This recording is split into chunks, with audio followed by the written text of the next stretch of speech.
있어요. 한 문장 가지고 하루 종일 아니 몇 달을 묵상해도 부족할 만큼 주옥 같은 말씀인데 오늘 말씀의 주제는 미련함입니다. 미련한 자, 미련한 자, 미련한 자. 그래서 오늘 미련함 다루기라는 제목으로 말씀을 나누려고 합니다. 우리는 빛이 없는 상태를 어둠이라고 말하죠. 네. 그처럼 어거스틴은 선이 없는 상태를 악이라 불렀어요. 악이 무엇이냐면 선의 부재입니다. 이런 원리는 일상생활에서도 발견할 수가 있어요. 돈이 없는 것이 가난이고요. 지식이 없는 게 무지입니다. 그처럼 지혜가 없는 것이 미련함입니다. 돈 없는 거 가난 다 알고 지식 없는 거 무지 다 아는데 지혜가 없는 것은 무엇이냐? 미련함이에요. 그런데 이 가난과 무식과 미련함이 우리를 끊임없이 괴롭히거든요. 돈이 없어서 가난하고 가난하니 삶의 필요를 채우기가 어렵습니다. 지식이 없어 세상 돌아가는 이치를 모르니까 항상 약자로 살아가게 돼서 삶이 답답해지죠. 그처럼 지혜가 없으니까요. 미련하고 미련하니까 우둔한 일을 끊임없이 반복하면서 세상 앞에 수치가 되는 거예요.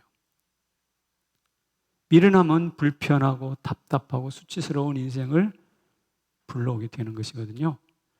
그래서 오늘 본문은 지혜 없는 미련함에 대해서 매우 심각하게 다양한 방식으로 여러 가지 신비로운 묘사를 통해서 비유를 통해서 설명하고 있거든요. 좀 미련함이 좀 듣기 좋은 말이 아닌데 계속 반복되지만 그럼에도 불구하고 마음을 좀 다잡고 한번 들어봅시다. 이 미련함이 무엇을 가져오는가? 미련함이 말하는 본문이 말하는 미련함의 결과들. 첫째가 무엇이냐면 부조화하다는 거예요. 조화롭지 못하는 거예요. 어떻게 조화롭지 못하는가? 잠언 26장 1절입니다. 한번 자매님 읽으실까요? 미련한 자에게는 영예가 적당하지 아니하니 마치 여름에 눈 오는 것과 추수 때에 비 오는 것 같으니라. 여름에 눈 오는 것 이상해요? 이거 변개가 날 일이라고 봅니다. 추수 때 비가 와버려요? 1년 내내 곡식 농사한 건 허사가 될 수 있어요. 어울리지 않는 것입니다. 생뚱맞은 것이죠. 이 미련함이 낳은 결과들이에요. 마치 방향 감각이 없는데 여행 가이드를 해라. 그럼 할 수 있겠어요? 좌우가 분별이 어려운데 어떻게 여행 가야 돼요? 돈을 마구 쓰는데 금고를 관리하라. 이것도 어울리지 않는 것이죠.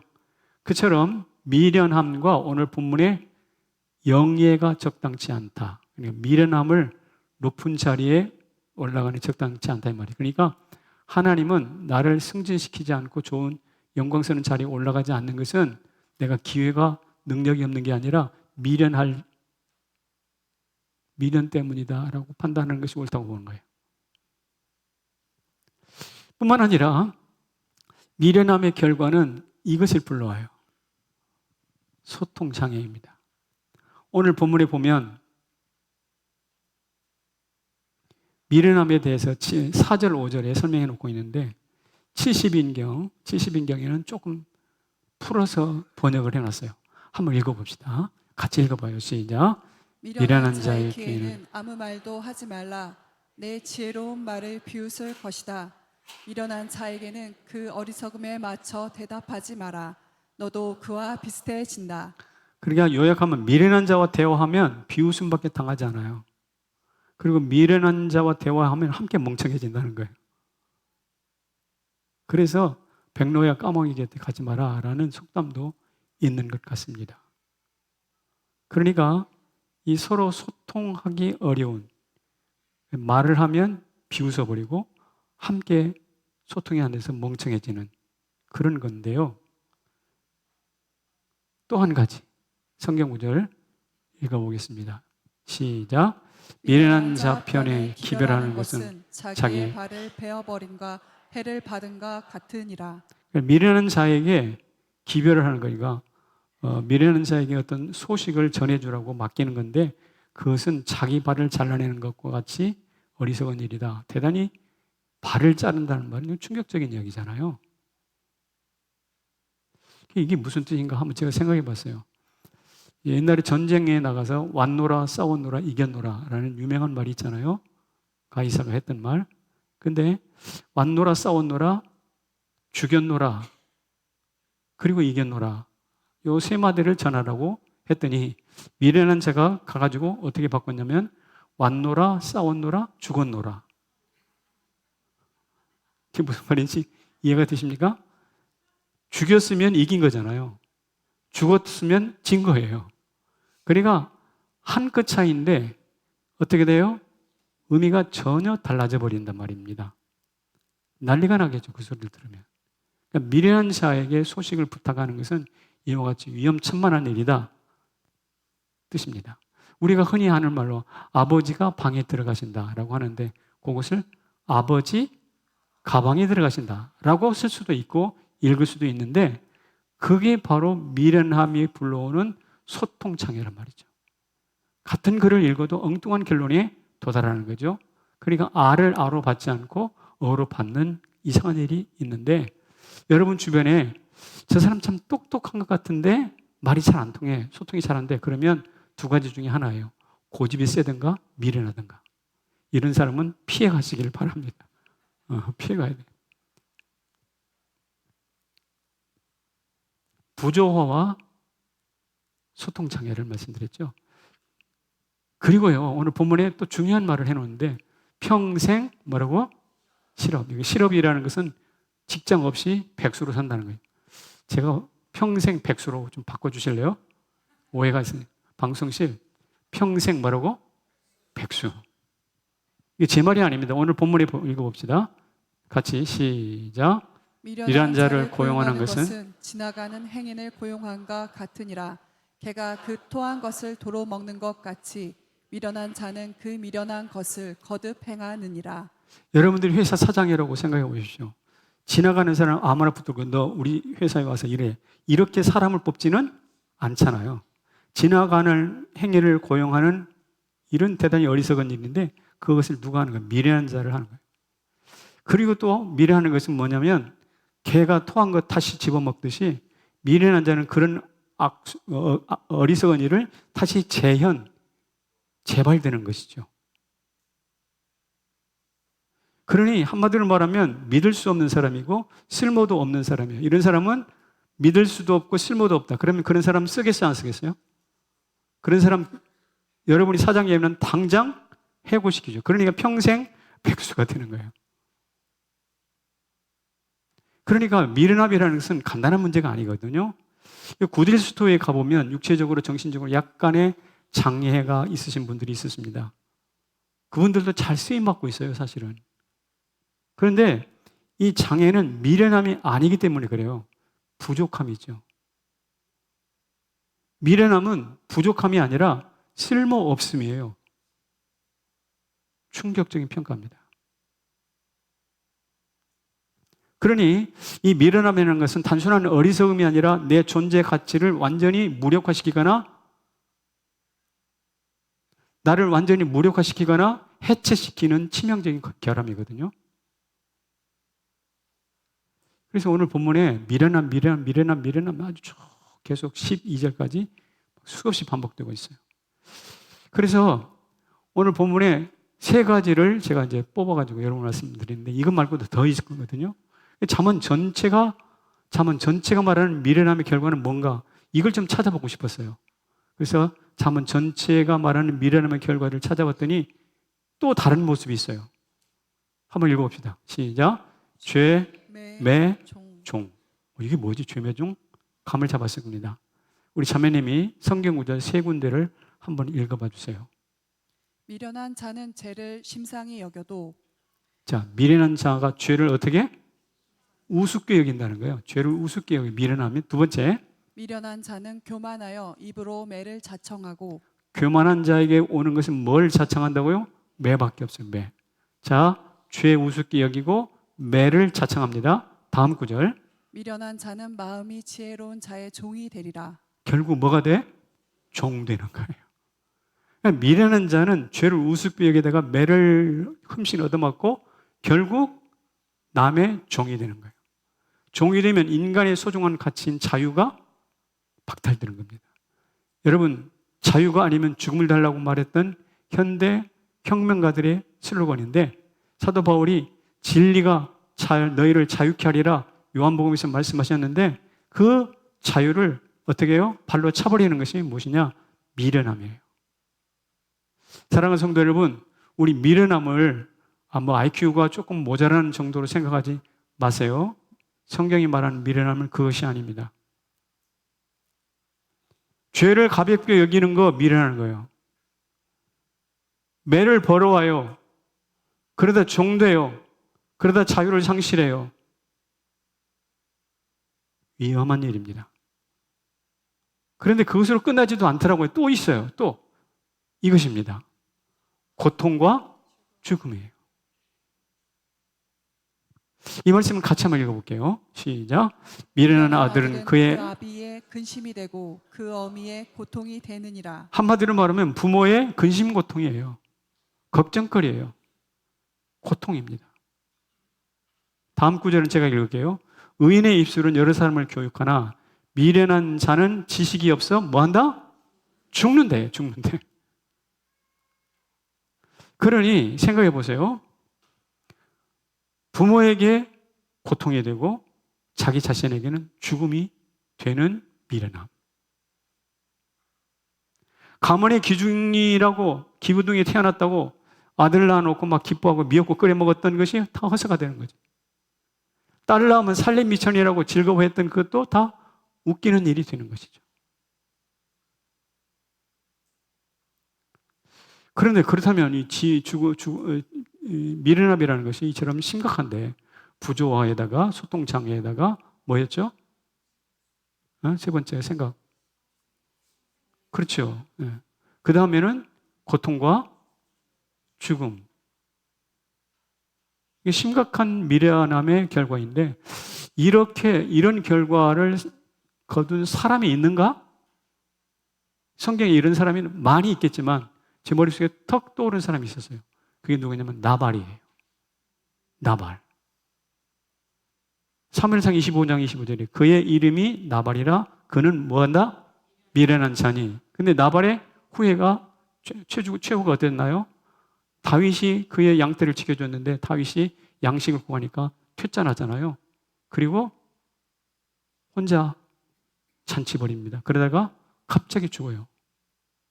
그의 죽음을 명확하게 설명하지 않아요. 성경이 힌트가 주는 것이 무엇이냐? 미련함이에요. 여러분, 미련하면 죽습니다.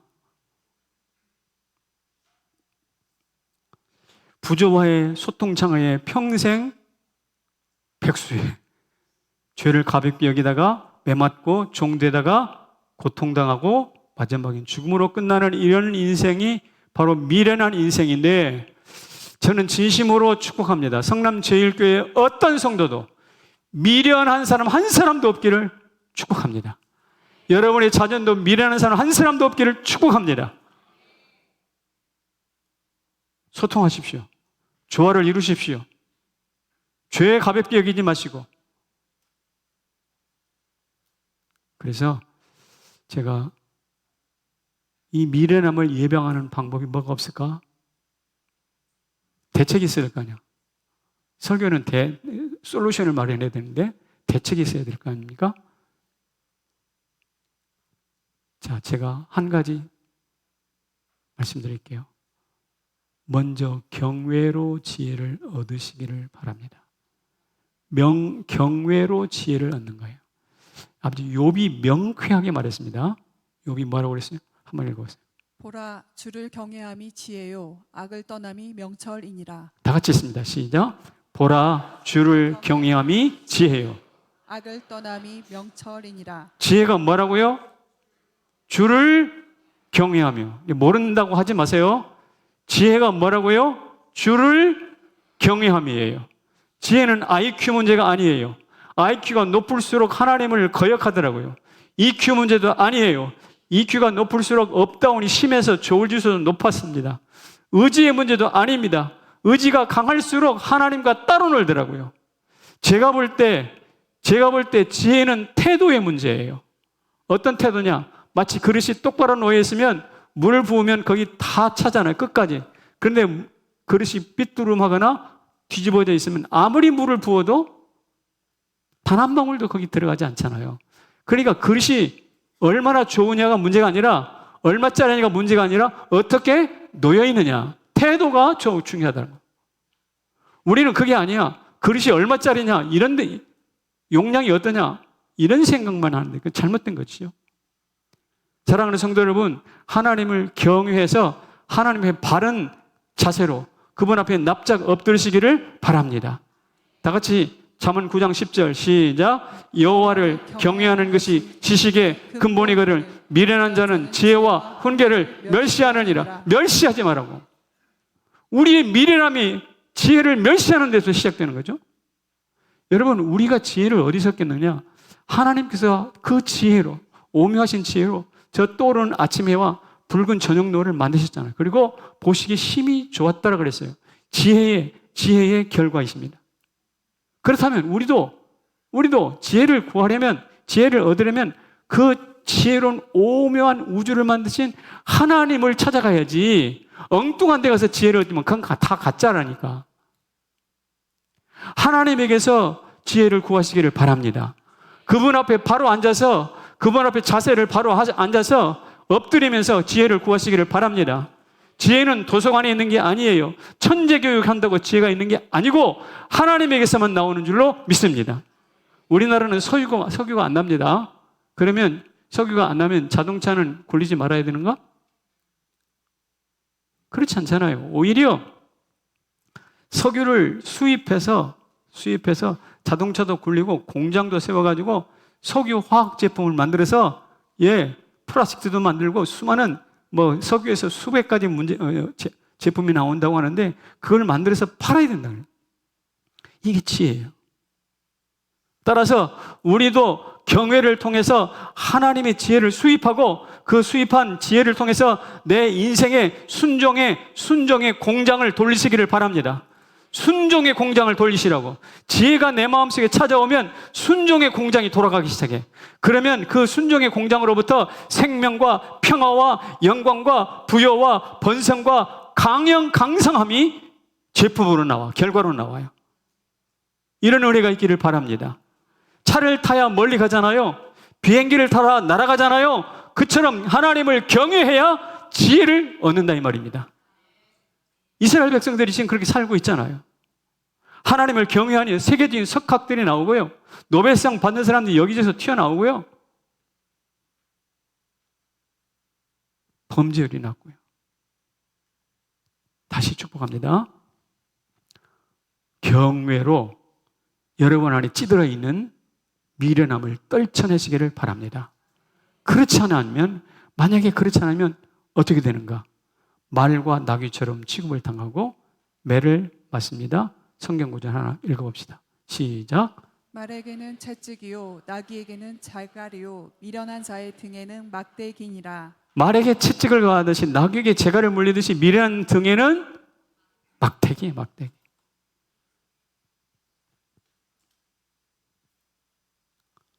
경외합시다. 자세를 바꾸세요. 예배 시간에도 자세를 바르게 하세요. 예배 시간에도 자세를 바르게 하세요. 다리 꼬고 앉지 마세요. 졸지 마세요. 내가 누구를 찍어서 이야기하는 거 아니니까 상처받지 마세요. 졸지 마시고 한눈 팔지 마시고 다리 꼬지 마시고. 자, 그게 지혜입니다. 그 다음에 세 곳을 찾아가면 좋겠어요. 여러분들은 어디를 자주 갑니까? 세 곳을 찾아갔으면 좋겠어요. 사람을 살리는 곳 갔으면 좋겠어요. 사람을 깨우치는 곳 갔으면 좋겠어요. 사람을 바꾸는 곳을 갔으면 좋겠어요.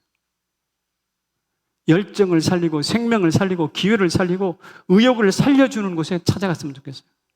반대로 죽이고 없애고 깨트리고 부수고 얼씬거리지 마세요. 그런 곳에는.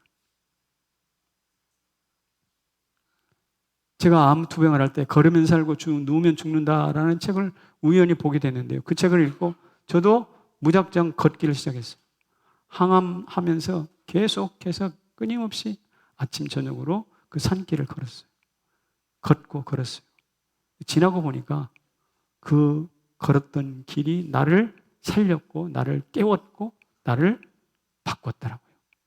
지금도 매일 걷습니다. 안 걸으면 자세가 달라지고요. 속도가 느려져요. 지금 제가 걷잖아요. 하루라도 안 걸으면 자세가 이렇게 돼요. 그리고 걸음이 느려져요. 지금도 느리지만. 그런데 말입니다. 그 길을 걸을 때 떠오르는 말씀이 항상 있다고요. 뭐냐? 내가 곧 길이요 진리요 생명이니 나로 말미암지 않고 아버지께로 올 자가 없다. 그러니까 예수님이 길이라는 말씀을 나는 길을 걸으면서 길에서 살아나고 길에서 깨우고 길에서 바뀌어지면서 예수님을 계속해서 묵상하게 되는 거죠. 아, 내가 길을 걸으면서 그 책을 통해서 예수를 만났구나. 오늘도 길 위에서 진리를 만나고 그 진리로 생명을 향해 달려가기를 소망합니다. 그런데 말입니다. 제가 그 길을 통해서 앞으로 갈 때 세 군데 계속 가기를 원해요. 아까 사람 살리는 곳이라고 그랬잖아요. 사람 살리는 곳이 어딜까? 병원일까?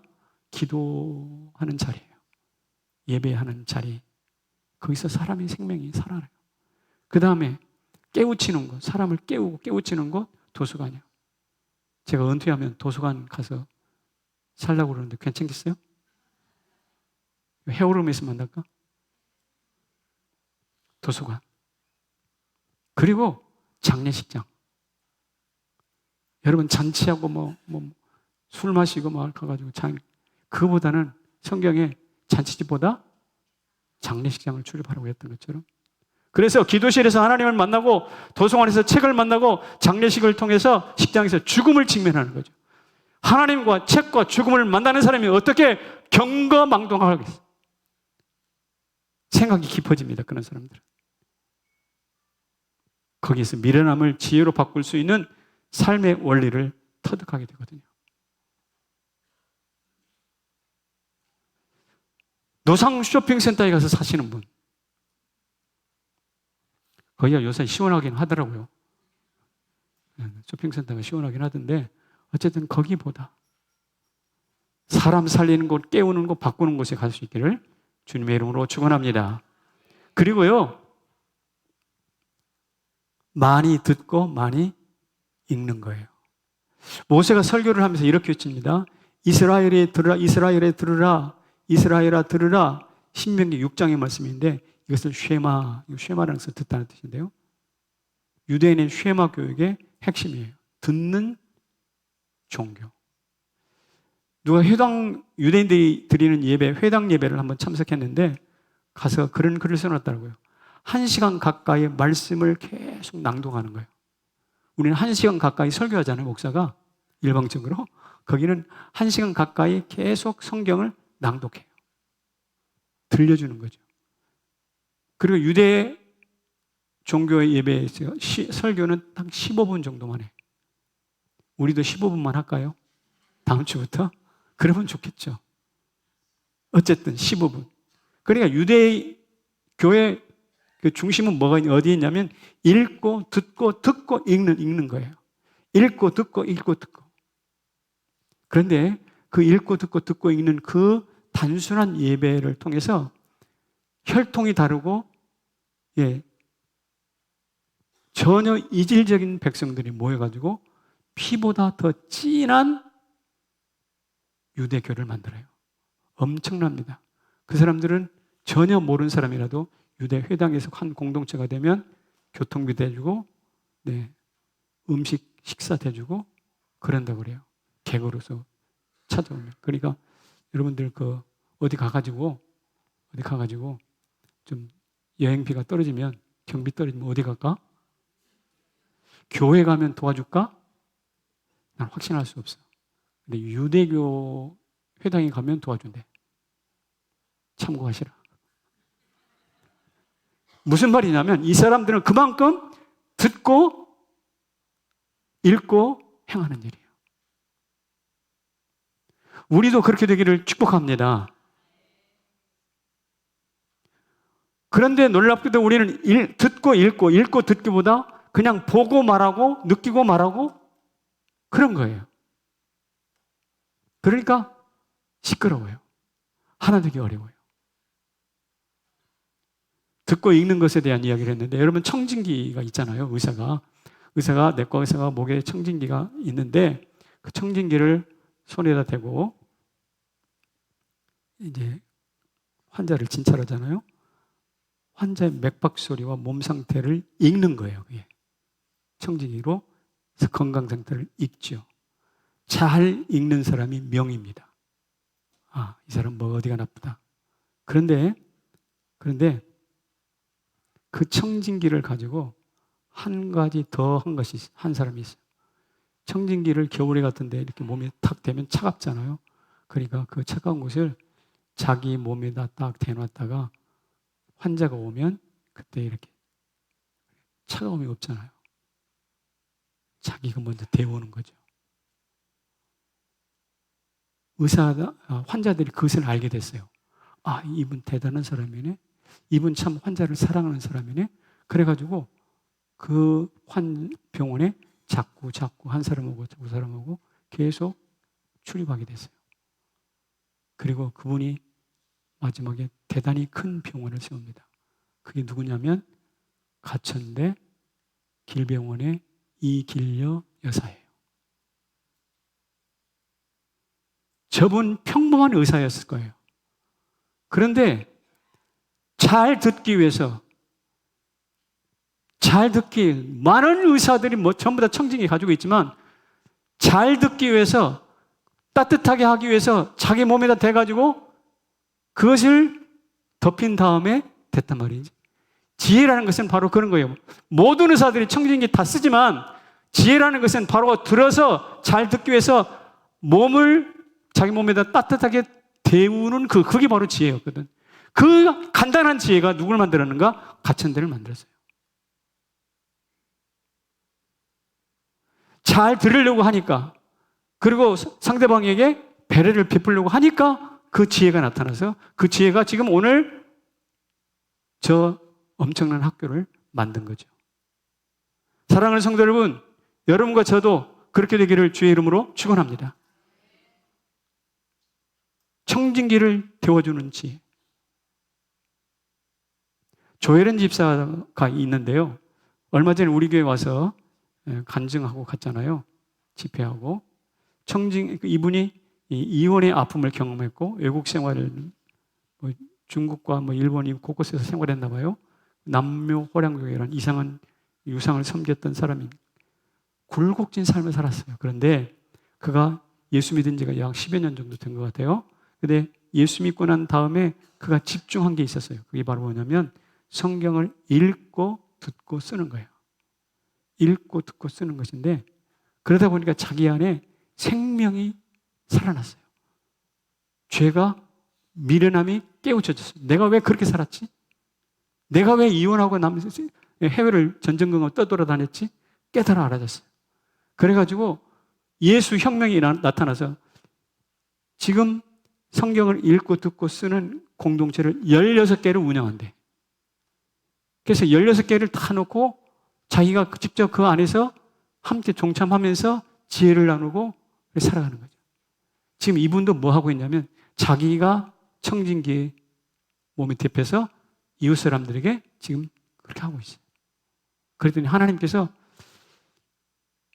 개그맨이라서 말 잘하는 것 그 수준이 아니야. 굉장히 통찰력이 있는 설득력이 있는 조혜련이더라고요. 여러분 우리도 그렇게 되기를 소망합니다. 그래야 우리 안에 미련함이 사라지는 것이죠. 성경의 청진기를 가지고 하나님 저에게 당신의 마음을 가르쳐 주옵소서, 당신의 뜻을 보여주옵소서. 읽고 듣고 읽고. 조엘에는 성경이 들려있었고 이길려에는 청진기가 들려있었다. 여러분들에게도 지혜의 청진기가 들려있기를, 말씀의 청진기가 들려있기를 주님의 이름으로 축원합니다. 그런데 말입니다, 그렇게 하려면 이렇게 됩니다. 같이 했습니다. 시작. 미련함을 이기는 지혜, 큰 귀와 작은 입. 이게 무슨 말이냐면 우리가 기도할 때 듣기는 먼저 하고 말하기는 나중에 하소서라고 기도합니다. 큰 귀로 잘 듣고 작은 입으로 나중에 말하겠다. 그런 뜻이거든요. 정보는 빠르나 행동은 신중하게 하겠습니다. 이런 뜻입니다. 이게 바로 사실 대단히 중요한 지혜예요. 손자가 할아버지한테 물었습니다. 할아버지 주무실 때 수염을 이불 속에 넣고 주무세요? 밖에 넣고 주무세요? 수염을 이불 속에 넣고 자요? 밖에 넣고 자요? 뜻밖의 질문이라서 말문이 막혔겠죠. 만약에 저라면 이아이 이놈아 떼끼놈 옛날로 말하면 별걸 다 물어 물을 걸 밀어 다른 데는 관심 있지 내 할아버지 수염에 네가 무슨 관심이야 뭐 이렇게 면박을 주었을 것 같아요. 너도 커브만 알아. 그런데 이 할아버지가 뭐라고 답변했냐면 내가 잘 모르겠다. 오늘 밤 내가 자보고 내일 아침 알려주면 안 되겠냐? 오늘 밤 내가 잘 모르겠어. 그러니까 오늘 밤 내가 한번 자보고 내일 이야기해 줄게. 이 태도는요, 귀가 큰 거예요. 어린아이의 말을 무시해버리지 않고 귀가 커서 잘 듣는 거예요. 우리도 그렇게 되기를 바랍니다. 어린 것이 아니면 젊은 것이 아니라 어떻게 해요? 내가 잘 모르겠으니 내일 자보고 말씀. 그리고 입이 어때요? 작은 거예요. 함부로 말하지 않는 거예요. 입이 무거운 거죠. 반면에 미련한 자는 조급하게 말합니다. 한번 말씀을 읽어봅시다. 미련한 자는 시작. 미련한 자는 당장 분노를 내거니와 슬기로운 자는 수욕을 참느니라. 여러분 버럭증 있잖아요. 버럭하는 사람들 버럭 이것은 미련증이에요. 버럭증이 아니라 미련한 사람의 대표적인 특징이에요. 버럭버럭 하지 마시기를 바랍니다. 버럭버럭 하지 마시기를 바랍니다. 네. 당장 화풀이를 해야 직성이 풀려요? 그것처럼 어리석은 것이 없어요. 당장 생각하지 마시고 조금 깊이 생각하세요. 주인이 노새 2마리가 있는데 노새에게 물었습니다. 너 소금을 지고 갈래? 솜을 지고 갈래? 소금을 지고 갈래? 솜을 지고 갈래? 어떤 것들래? 솜이죠. 솜. 그래서 솜을 지고 갔는데 가다 보니까 큰 시냇물이 나왔어요. 물이 이렇게 차오르는 시냇. 거기 지나갈 수밖에 없어서 두 노새를 끌고 지나갔어요. 어떻게 됐을까요? 솜은 물을 흠씬 먹어가지고 엄청 무거워. 여러분 솜이 물 먹은 거 엄청 무겁습니다. 그런데 소금은 시내를 지나가는 동안 다 녹아버렸어. 그래가지고 어떻게 됐나요? 분위기가 완전 역전되는 겁니다. 그러니까 눈앞에 당장 좋아서 솜 선택하면 머지않아 인생의 무거운 짐이 그에게 지워질 것이지만 소금처럼 살고 소금을 무거운 것을 짊어지면 하나님께서 솜처럼 바꿔줄 줄로 믿습니다. 해오라기는 벌레를 하나 잡아가지고 당장 먹어버리지 않고 물 위에 던진다네. 그러면 물속에 있는 물고기들이 잡아먹으러 올라오고 수면 위로 그때 덮치는 거예요. 해오라기의 사냥법. 미물들이 이런 정도입니다. 동물학자 이야기 들어보니까 토끼는 자기 몸에 수십 배 되는 양의 풀을 모아둔대요. 토끼굴에 가보면. 뭐가 많이 나와요.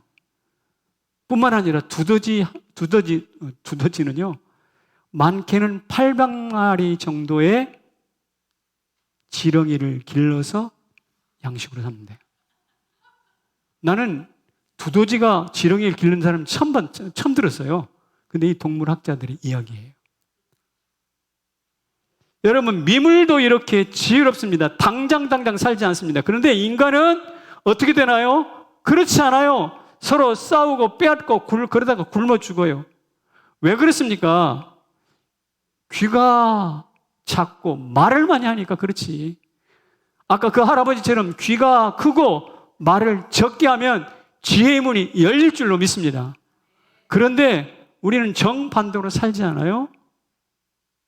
그러니까 갈수록 내 인생의 짐이 무거워지지.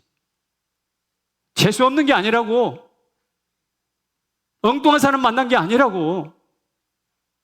자업자득이라는 말이 있듯이 자기가 선택한 열매인데 지혜로운 선택이 아니라 미련한 선택을 했기 때문인 것을 아시고 오늘 이 시간 사람을 살리고 깨우고 뉘우치는 곳에 찾아가시기를 축복합니다. 그리고 많이 듣고 적게 말하시기를 축복합니다. 그리고 청진기를 들고 하나님의 음성을 들으세요. 그리고 따뜻하게 해서 누군가에게 청진기를 대세요. 자리에서 일어납시다.